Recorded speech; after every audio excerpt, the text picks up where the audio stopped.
लोग गोपी गीत के बारे में खूब जानते हैं, पर यदि कभी अवसर हो ना किसी महापुरुष का वेणु गीत सुनिएगा, बहुत अद्भुत है वेणु गीत।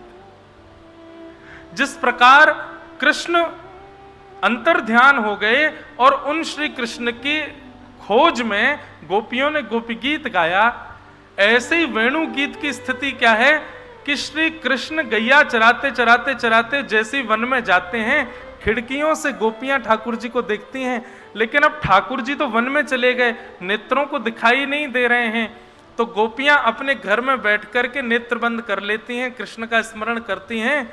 तो बैठी तो वो घर में हैं, पर कृष्ण जो जहां विचरण कर रहे हैं, जैसी लीला कर रहे हैं, वो सब लीलाओं का दर्शन घर बैठे बैठे गोपियों को हो रहा है। वही है वेणु गीत। ठाकुर जी अब क्या कर रहे हैं, अब कहाँ जा रहे हैं, कैसे गैया चरा रहे हैं, कैसे वेणु बजा रहे हैं, ये सब लीलाएं प्रकट होती हैं, वो फिर वेणु गीत है।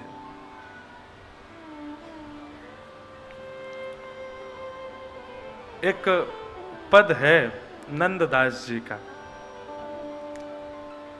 और वो नंददास जी का जो ये पद है, ये इस बात के संकेत में है कि गोपियां सब किशोरी जी से जाकर के, ये अंतरंग भाव है, गोपियां सब किशोरी जी से जाकर के कहती हैं कि हे श्यामाजू,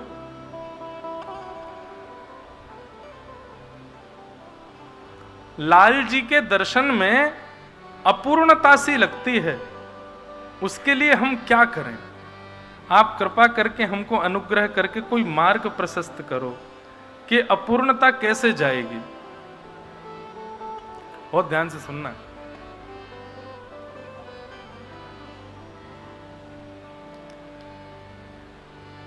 मैं पछहार रही बहु तेरो, एक कहु अंग ननी के हेरो, मैं पछहार रही बहु तेरो। बहुत सावधानी से सुनना। गोपी गीत कितने लोगों को याद है, हाथ ऊपर करो। वाह, धन्य हैं आप लोग, हैं इतनी संख्या में बैठे। हम तो सोच रहे रसिक बैठे हैं, रसिकों की बात है, गोपी गीत ही याद नहीं है। गोपी गीत में एक पंक्ति आती है, उस पंक्ति में गोपियां कहती हैं, त्रुटयो गायते त्वाम पश्यताम्।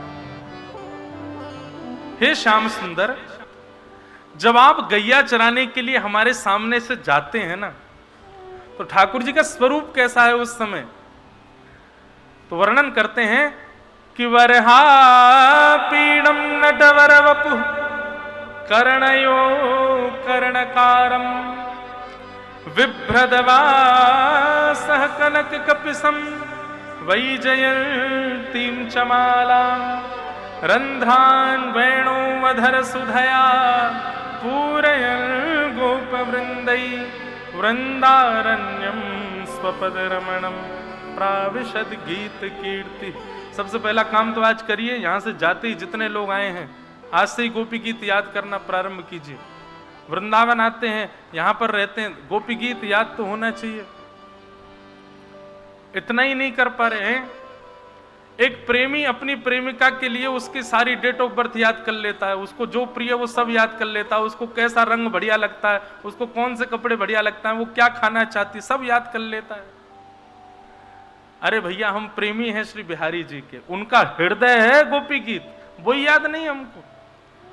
तो ऐसा मत कीजिए, सब लोग याद करो। मैं किसी भी दिन फिर से पूछूंगा कितने लोगों को याद है, और उस दिन हाथ कम खड़े हुए तो क्या करेंगे, हम कुछ कर तो सकते नहीं, कथा तो सुनाएंगे आगे। लेकिन ठाकुर जी से भैया न गोपी गीत याद करो। तो विषय पर आओ, थोड़ा ना एक तानपुरा हल्को करियो भैया। गोपियां कह रही हैं, ठाकुर जी जब वन में जाते हैं तो उनका स्वरूप कैसा है, तो वरहा पीडम नटवर वपुः कर्णयो कर्णकारम, ठाकुर जी ने मोर मुकुट अपने सिर पर पहना है। हमारे नाना जी एक भाव कहते थे, बोले लाला जैसे ठाकुर जी मोर मुकुट पहने टेढ़ों सो, और आपने कभी श्रृंगार का गौर से दर्शन किया हो तो ऐसे मुकुट पहनते हैं और फिर मुकुट के नीचे एक सफेद मोती की लड़ ऐसे आती है मुकुट के नीचे। अब ये लड़ तो हम लोग धरा देते हैं श्रृंगार में, तो देखो यहां पीछे भी धारण करी है इन्होंने, सफेद लड़ ऐसे नीचे से जा रही है माथे पे होके। लेकिन ठाकुर जी कई बार अपने मुकुट के नीचे ये लड़ ऐसे बांधते हैं पीछे अपनी शिखा में, तो किससे बांधते हैं? बोले गैया के जब दूध काढ़ो जाए तो वहां के पीछे के दोनों पैरन को दोहनी से बांधो जाए। एक रस्सी होवे वाते गैया के दोनों पैर बांधे कि दूध काटते समय कहीं पैर नहीं चलावे सो बाल्टी गिर जाएगी। सो वह दोहनी को ठाकुर जी लेकर के कभी कभी अपने मुकुट के नीचे ऐसे बांध ले में, वहां पे गोबर लगो है, ब्रज की खुरकी रज लगी है, और वो ठाकुर जी ऐसे अपने सिर के ऊपर बांध ले में, वाकू बांध करके ठाकुर जी चले। कभी बात दोहनी को अपने गले में माला बना के पहन ले, कभी बात दोहनी को अपने कमर में कसले में। हमारे पूज्य नाना जी कहते बोले लाला जब जब बात दोहनी को ठाकुर जी धारण करते ना, सो गैया मन में विचार करती आज ये दोहनी वाह गैया ने पहनी, वाह के कितने भाग्य की, वाह के पैरन में बंधी हुई दोहनी ठाकुर जी ने पहनी, कल को मेरो दूध निकालेंगे मैं हूं पाम चलाऊंगी ताकि मेरे पाम में भी दोहनी बांधे, फिर वह दोहनी को भी लाला पहन ले। सो ऐसे गोपीन में होर लगी है, जन कितनों किलो दूध तो गैया ऐसे ही बहा दे, क्यों हम पाम चलाएंगे तो लाला दोहनी बांधेगो और सारी दोहनी ले आएगो। एक समय तो ऐसा आयो सबरी गोपीन नहीं पाम चलाने शुरू, सबरी गैयान नहीं पाम चलाने शुरू कर दिए, इतनी सारी दोहनी ठाकुर जी ले आए कि अब ठाकुर जी श्रृंगार मोतीन को मालान को ना करें, दोहनी पहन के घूमे पूरे दिन। हाथन में बाजू बंद भी दोहनी को, कमर बंद भी दोहनी की, गले की माला भी दोहनी की, सिर के मुकुट के लड़ भी दोहनी की, सब दोहनी ते ही रहे में ठाकुर जी। और वो दोहनी भी कैसी, वहां में गोबर लगो है, ब्रज की रज लगी है, गैयान के खुर की रज लगी है। वह दोहनी को श्रृंगार करके ठाकुर जी जब चले, गोपियां कह रही हैं उस समय जब हम श्याम सुंदर को देखती हैं और उस समय जब हमारी नेत्रों की पलक झपक जाती हैं, तो गोपियां कहती हैं जड़ उदीक्षताम, हे विधाता तेने ये पलक क्यों बनाई है हमारी? अरे विधाता तुको पतो ना है, श्याम सुंदर जब हमारे सामने से जावे और वह समय यदि एक क्षण के लिए भी पलक झपक जाए तो त्रुटिर युगायते त्वाम पश्यताम, 3 युग के समान समय बीत जावे, वो एक क्षण के लिए पलकी हुई झपकी हुई पलक में भी। तो गोपियां एक दिन सब राधा रानी के पास गईं और जाकर के बोली, मैं पचहार रही बहु तेरो, एकहु अंग ननी के हेरो, एकहु अंग ननी के हेरो। हे श्यामाजू हमें बड़ो पछतावो होवे। किशोरी जी बोली क्यों? बोले हम पे 24 घंटा एक ही काम है, छुप छुप के कोई भी बहाने से श्याम सुंदर को देखनो। लेकिन कहा बताएं किशोरी जी, आप यदि अब भी हमसे पूछोगी ना कि श्याम सुंदर कैसे, तो हम बता नहीं पाएंगे। क्यों?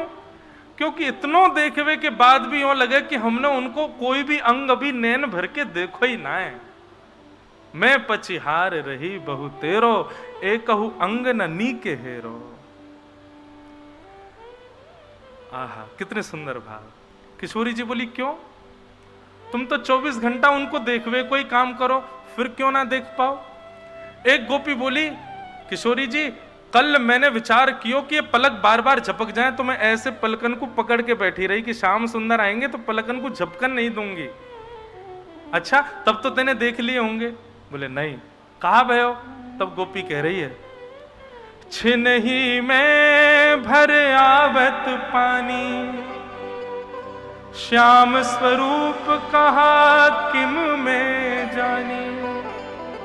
श्याम सुंदर को रूप ऐसो है, श्याम सुंदर के रोम रोम को लावण्य ऐसो है। मैंने खूब प्रयास कियो कि कल तो मैं नेत्र भर के देख ही लूंगी, लेकिन उनके रोम रोम को दर्शन करके पतो ना ऐसो मन संदिग्ध भयो कि नेत्रन से अविरल अश्रुधार गिरन लगी। ओझल है गए, धुंधुले है गए, मैं देख ही नहीं पाई। हे श्यामाजू,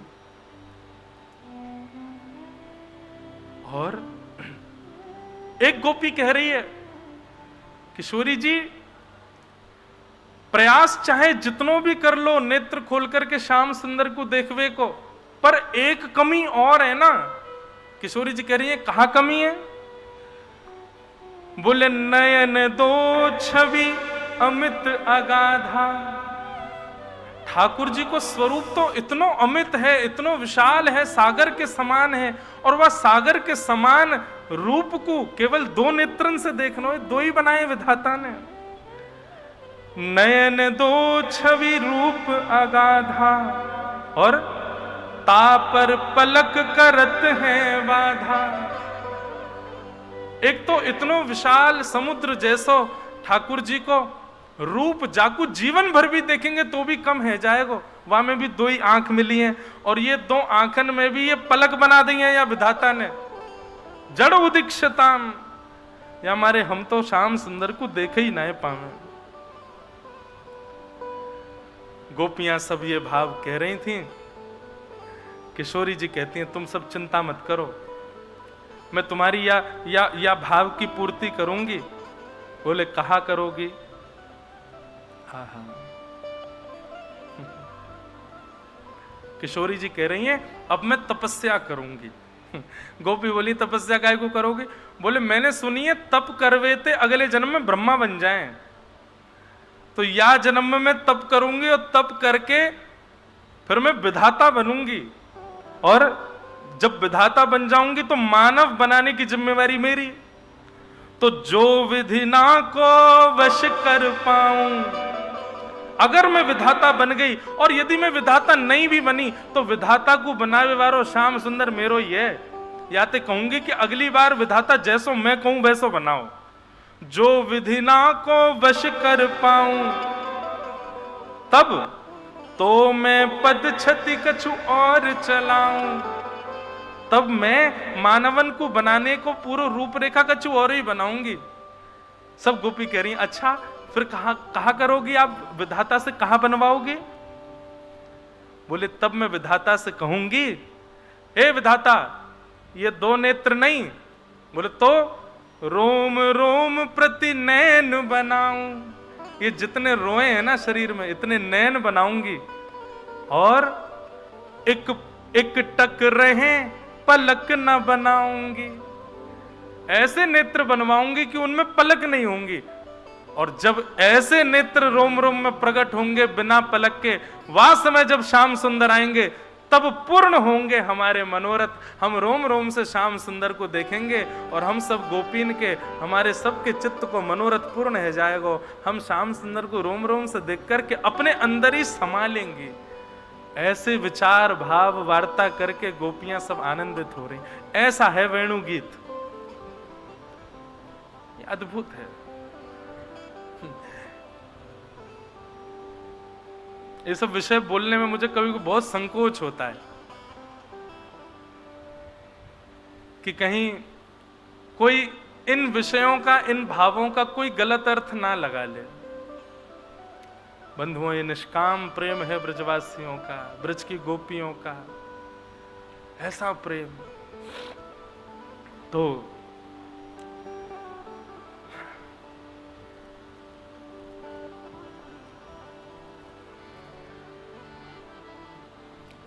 किशोरी जी गोपियों के संग बैठी हैं, वेणु गीत का चिंतन कर रही हैं।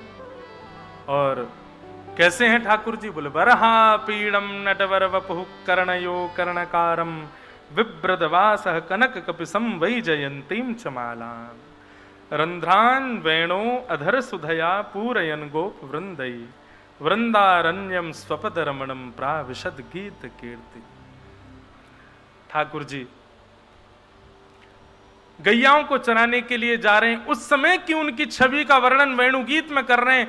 उसी श्लोक को वेद व्यास जी ने छोटे छोटे बालकों को याद करा दिया और कहा इस श्लोक का गायन हिमालय पर जाकर के करना, और यदि कोई नन्हा सा बालक आकर के कहे कि मुझे और सुनाओ इस विषय के बारे में, तो उस बालक को मेरे पास ले आना, क्योंकि वे जानते हैं कि सुखदेव जब इस विषय को सुनेगा वो निश्चित ही श्री कृष्ण के इस रूप लावण्य पर मोहित हो जाएगा और पूर्ण रूपेण कृष्ण को जानने के लिए मेरे पास चला आएगा। और वही हुआ। बालकों ने जाकर के श्लोक का गायन किया। श्लोक सुनकर के श्री सुखदेव जी महाराज अपनी समाधि छोड़ करके बालकों के साथ वेदव्यास जी के पास आ गए और वेदव्यास जी से आकर के कहा कि भगवान पूज्य पिताजी महाराज, अब कृपा करके मुझे जिनका आपने एक रूप दिखाया, जो मोर मुकुट पहनते हैं, कानों में मत्स्याकृत कुंडल पहनते हैं, गले में वैजंती माला पहनते हैं, पीतांबरी पहनते हैं, वो इतने चंचल हैं, परंतु वो परब्रह्म भी तो हैं। परब्रह्म इतना चंचल कैसे हो सकता है? किस पाश में बंद करके वो इतना चंचल हो सकता है? कृपा करके मुझे इसका विस्तार बताइए। तब वेदव्यास जी ने भागवत का ज्ञान श्री सुखदेव जी को प्रदान किया और उन्हीं सुखदेव जी ने वही भागवत की कथा जाकर के गंगा के तट पर बैठे हुए श्री परीक्षित जी महाराज को सुनाई। बोलो भागवत महापुराण के